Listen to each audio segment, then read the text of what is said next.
Le pôle technique de la Fédération de pêche réalise des suivis biologiques par pêche électrique.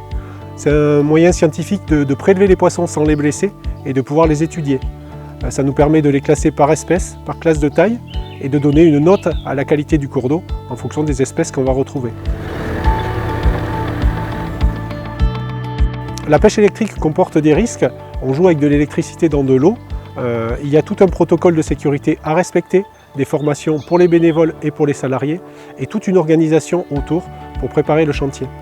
L'idée, c'est de minimiser au maximum les risques et de réaliser un suivi dans de bonnes conditions, à la fois de sécurité pour les hommes et à la fois de sécurité pour les poissons.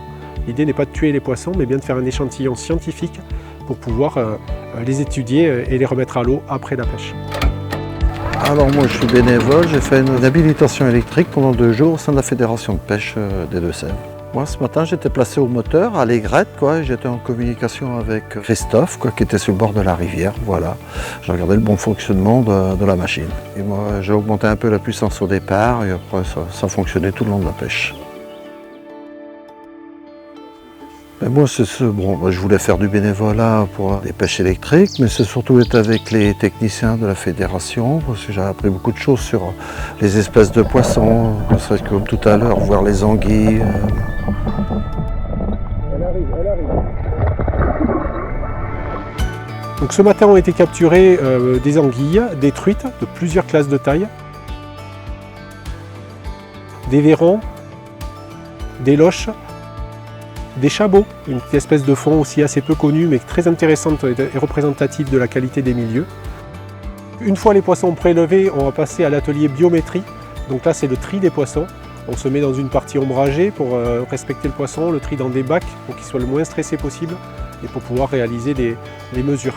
Les anguilles sont partiellement anesthésiées avec de l'huile essentielle pour également éviter qu'elles ne se débattent de trop et d'éviter de les blesser. L'idée c'est vraiment de mesurer les poissons dans de bonnes conditions pour pouvoir les relâcher également dans de bonnes conditions. Nos stations de pêche électrique mesurent 100 mètres depuis l'amont vers l'aval. Et dès que nos pêches électriques sont terminées, on effectue ce qu'on appelle des transects. Donc depuis le mètre 0 jusqu'au mètre 100, tous les 10 mètres, on fait une mesure de la largeur où on mesure différentes profondeurs, ce qui nous permet d'avoir à la fin un profil en long sur l'ensemble de la station. On repère également le type de substrat qu'on va repérer, si on a du sable, de la vase, de la pierre, des gros blocs. Et on va repérer également sur ces 10 mètres si on a une alternance entre des fosses, des radiers ou du plat. On prend également la température de l'eau. On effectue en parallèle un suivi thermique de nos cours d'eau.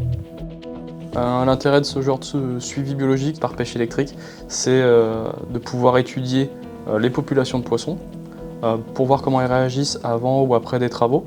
Et aussi acquérir de la connaissance sur les populations de nos cours d'eau et voir comment elles évoluent dans le temps pour pouvoir justement les gérer au mieux.